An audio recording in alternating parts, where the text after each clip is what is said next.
Welcome to world of Saranya. இன்னைக்கு நம்ம சேனலில் ஒரு சூப்பரான காரசாரமான கனவா மீன் மசாலா எப்படி செய்யறதுன்னு பார்க்கலாம். இது ரொம்ப டேஸ்டியாகவே இருக்கும், அதே சமயம் ரொம்ப சீக்கிரமாகவும் செஞ்சு முடிச்சிடலாம். ஃபஸ்ட்டு ஒரு பேனில் தேவையான அளவு எண்ணெய் ஊற்றிட்டு 1 ஸ்பூன் கடுகு, 1 ஸ்பூன் சீரகம், 1 ஸ்பூன் சோம்பு சேர்த்துக்கலாம். நல்ல வாசனையாக இருக்கும். இப்போ இது பொரிஞ்சதுக்கப்புறமா இது கூடவே 2 வெங்காயத்தை கட் பண்ணி சேர்த்துருக்கேன்.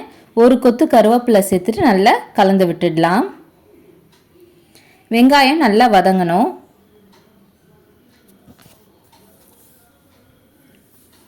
இப்போ வெங்காயம் இந்த அளவுக்கு வதங்கினதுக்கு அப்புறமா 1 ஸ்பூன் இஞ்சி பூண்டு பேஸ்ட் சேர்த்துக்கலாம்.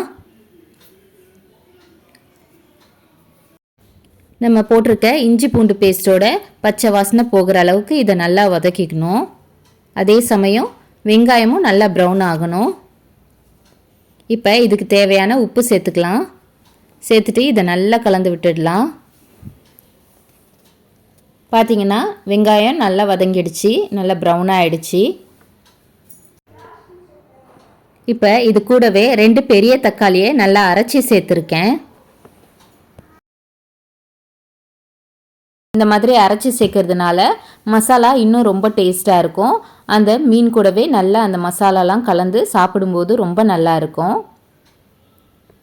நம்ம தக்காளி கட் பண்ணி போடும்போது அது அந்த மீனோட சரியாக சேராத மாதிரி இருக்கும், கொஞ்சம் தனித்தனியாக தெரிகிற மாதிரி இருக்கும். இப்போ இதுக்கு தேவையான மசாலா 1/2 ஸ்பூன் மஞ்சள் தூள், 1/2 ஸ்பூன் தனியாத்தூள், 1 spoon garam masala, 2 spoon Kashmiri red chilli powder, 1/2 spoon வீட்டில் அரைச்ச மிளகாய் தூள், இதெல்லாத்தையும் சேர்த்து நல்லா பச்சை வாசனை போகிற அளவுக்கு இதை நல்லா கலந்து விட்டுடலாம்.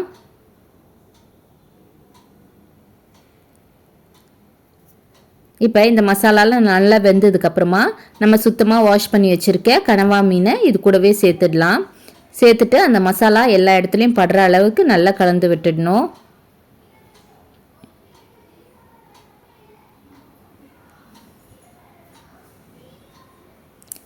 இந்த மாதிரி நல்லா கலந்து விட்டுட்டு இதை மூடி போட்டு ஒரு 5 நிமிஷம் வேக விட்டுடலாம். இதில் தண்ணிலாம் எதுவும் ஆட் பண்ண வேண்டாம், அந்த கனவா மீன்லேருந்தே நிறைய தண்ணி வரும்.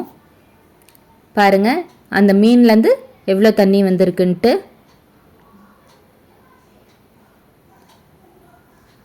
இந்த தண்ணியிலேயே நல்லா வெந்துடும் இது. பாருங்கள் நம்ம தண்ணி எதுவுமே ஆட் பண்ணல, ஆனாலும் நல்லா தண்ணி வந்திருக்கு இதுலேயே அந்த மீன் நல்லா வெந்துடும். இப்போ இதை இன்னும் ஒரு 5 நிமிஷம் மூடி போட்டு வேக வச்சிடலாம். 5 நிமிஷத்துக்கு அப்புறம் ஓப்பன் பண்ணால் பாருங்கள் அந்த தண்ணியெல்லாம் நல்லா வற்றி அந்த மசாலாலாம் நல்லா ட்ரை ஆகிட்டு சூப்பராக இருக்குது. இதுக்கு மேலே கொஞ்சமாக கொத்தமல்லி தழை போட்டுப்போம். அவ்வளவுதான், நம்மளோட கனவா மீன் மசாலா சூப்பராக ரெடி ஆகிடுச்சு. இதை நல்ல ரசம் சாதம் கூட, சாம்பார் சாதம், இல்லை ஏதாவது ஒரு வெரைட்டி ரைஸ் கூட வச்சு சாப்பிட்டோம்னா ரொம்ப டேஸ்ட்டாக இருக்கும். கண்டிப்பாக இந்த ரெசிபி நீங்கள் ட்ரை பண்ணி பாருங்கள், உங்கள் எல்லாருக்கும் ரொம்ப பிடிக்கும். ட்ரை பண்ணி பார்த்துட்டு எப்படி இருந்ததுன்னு சொல்லுங்கள். இந்த வீடியோ உங்களுக்கு பிடிச்சதுன்னா நம்ம சேனலை லைக் பண்ணுங்கள், ஷேர் பண்ணுங்கள் அண்ட் மறக்காமல் சப்ஸ்கிரைப் பண்ணுங்கள். பாய்.